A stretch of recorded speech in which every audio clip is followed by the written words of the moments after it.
Joey, and I'm getting reacquainted with my old friend CP1. Once again, it's for sale, and the guys at the shop asked me to go through it for you a little bit.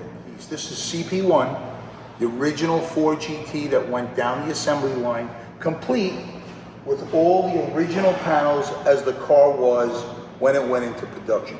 There's a lot of unique features in this car that are only on this car. And that's why it's so rare, and that's why it's so beautiful for somebody's really nice collection. We talked about the gas cap, okay? On your factory gas caps, you don't have the 4GT logo. Originally, they wanted to class it up a little bit.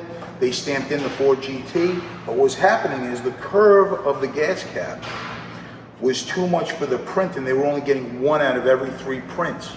So they scrapped it and went with a plain bare one, which saved Ford at the time about $75 a gas flat.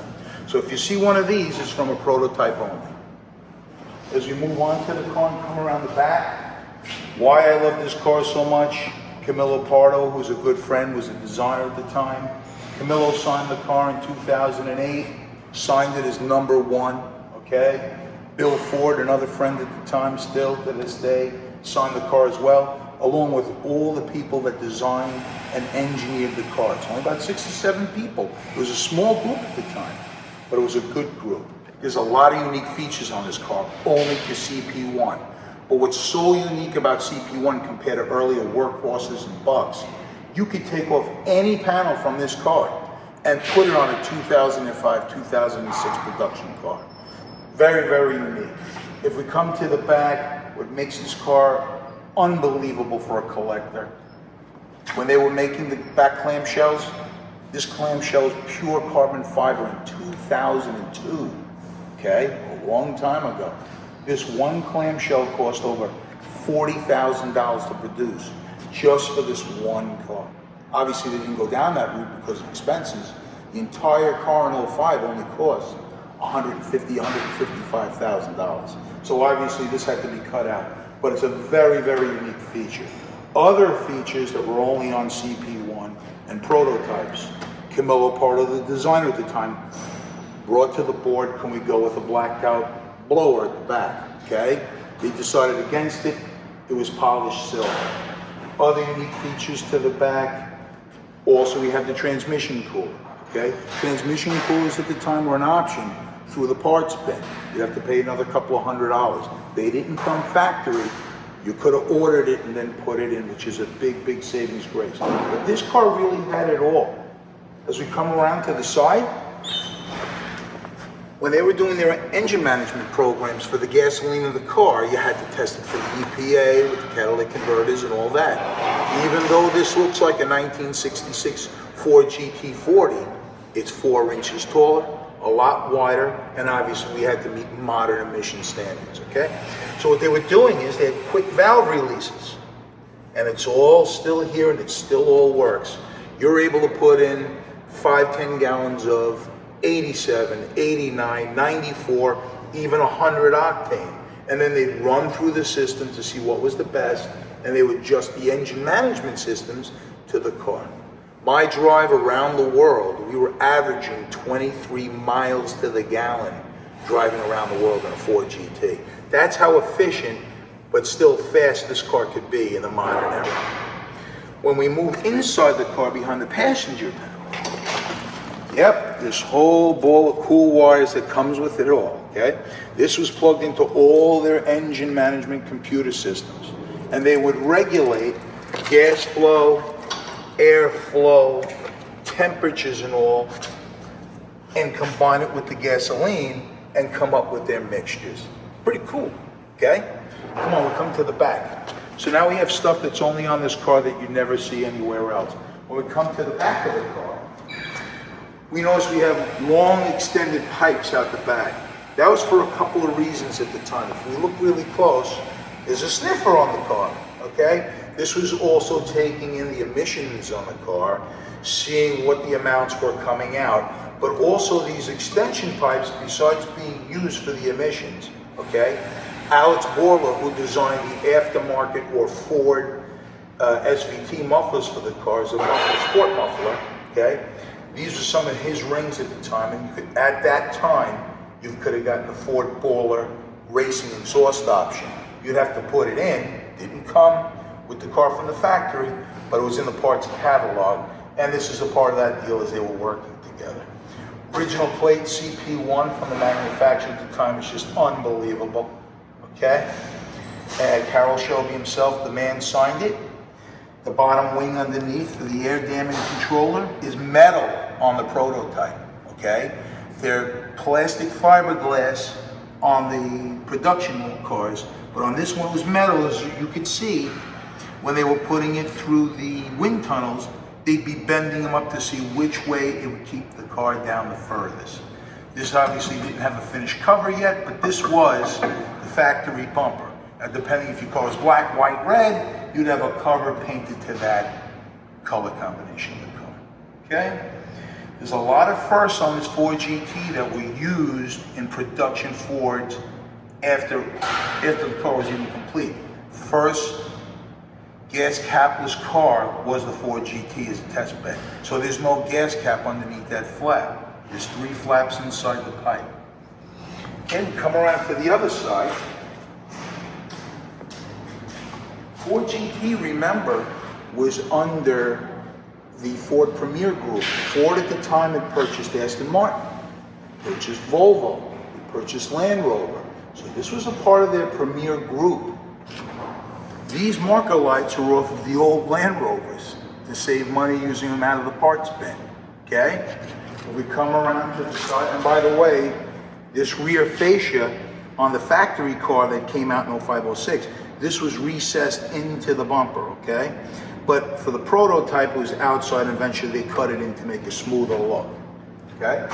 Coming around to the tires, there won't be many of these around, but these are the actual prototype test tires, which they ended up with the Goodyear F1s, okay? And they used many, many different tires, many, many different sizes, and these are the ones they ended up with, and they marked them, and then that's how they had the code, what to use for production, okay? When we come around to the driver's side, we see more parts bin, which made this car great and kept the cost down, okay? Airbag obviously came straight out of the Mustang at the time, but they changed the logo, and they had a nice Ford GT logo at the time. Also, the air conditioning system was used from Vintage Air. The deal wasn't cut yet, and they didn't want to say anything, so it was underneath this peekaboo cover until they made the deal final. And this is all from Vintage Air. Just a neat, neat piece. On the dash, even though it's prototype and some of the materials are rough, these are all the dimensions, sizes, the dials, the gauges. This is exactly what went into the production car itself, okay? Some of the materials are rough because it's obviously a prototype, but this is CP1. This is the first car that went down the line at Saleen and then at Ford to finish it up as a complete car. Not a workhorse, not a buck. This is CP1 with tons of paperwork. If we come underneath, we could see a metal tray for the roof. Camillo, who's a good friend, wanted to keep a GT40 feel to the car. And he thought this aluminum panel, which it does look unbelievable, like a GT40, like you're in the race car, he got overridden by the board because in the event of a crash or an accident, this metal would be coming right into your head, which wasn't a good idea, okay? So it looked cool, but there was no way you're gonna pass crash testing, okay? Another feature when you look at these seats, you see all the holes in the seats. This is to replicate the 1960s GT40 where it had the little air holes, okay? Ford tried replicating that with these plastic inserts, which this didn't make the final cut, obviously. But as you can see, when you kept sitting on the seat, it would pop out and it wouldn't last, okay? One huge quality to the Ford GT 2005, 2006 is they're so durable, they're like an army tank, okay? So they really went the extra mile, and that's why you see this all in the prototype, but you don't see any of this in the production car, okay? Come around to the other side. Under the hood, this is basically factory 2005, 2006. There's really nothing special under here. This is all to spec as a 2005, with the exception of a big kill switch, because, you know, they were still testing a lot of things, the electronics at the time. Remember, this car was going worldwide. It had to meet standards around the globe. Early pre-production European headlight with the amber in it as well. Okay, the rest of the headlights the same. There were other versions with other lights and blinkers depending on which country. That was all taken care of by Roush in Germany, where they got 101 cars for all of Europe. 2005 Ford GT front grille, only used in the 05. This was the signed off version that was used for 05. To save money going into 2006, they deleted this grille at a cost of $76 per grille. When we look inside the fender on this side, we're going to see meters all over the place that still work in the car. What they were doing, they had this car on rollers running hour after hour after hour after hour, probably a couple of 100,000 miles, okay?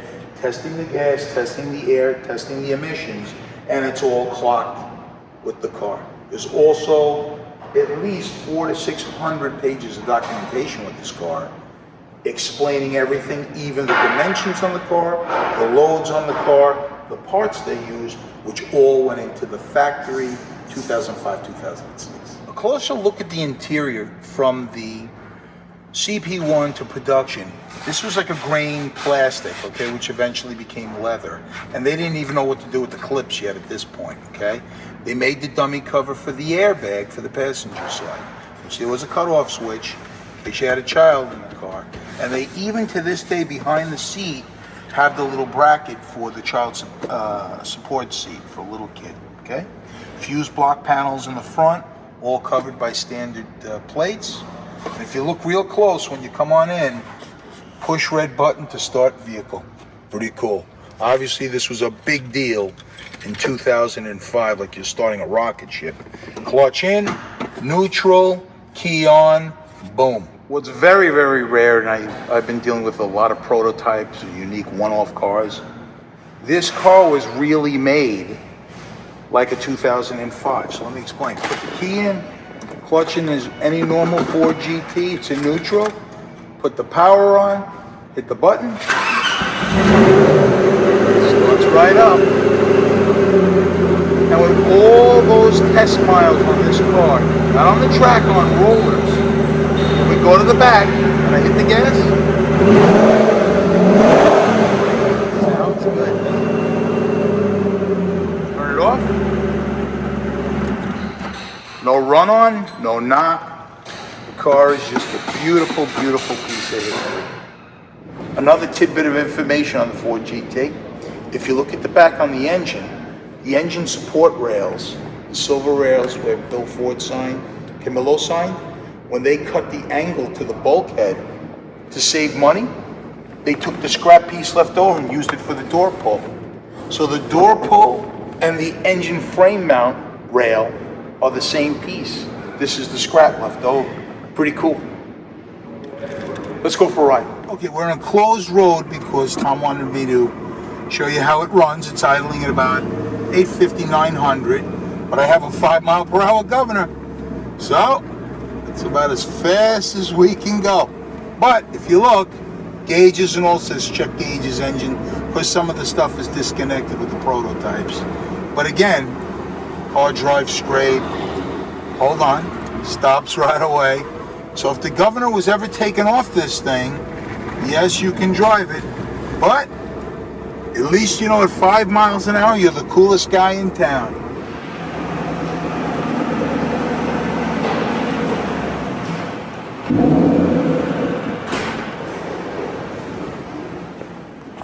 Even at 5 miles an hour, it's still a wonderful ride. Also included is an extensive amount of paperwork with the car, including the build book 0004.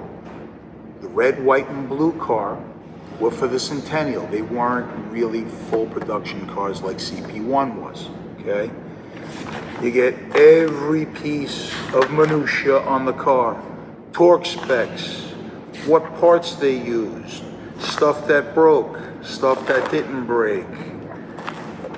Inspectors signing off on all the quality on each and every single part. It's just wild what weight sizes they used what was the company that they used, okay?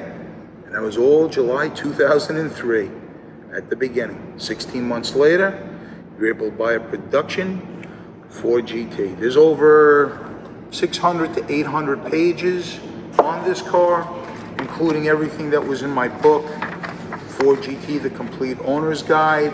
A book comes with the car as well. I'm happy to do this as long as I know the car gets sold to a true collector, okay? Much more. There's over 5 more binders like this. CP1. Now when you look at CP1 now, it looks just like an original 2005, 2006 Ford GT. And for the most part, it really is. But again, after everything we reviewed, you see all the differences. That's what makes this car so special to a collector. It would be a great piece in anyone's fine collection. Ford GT CP1.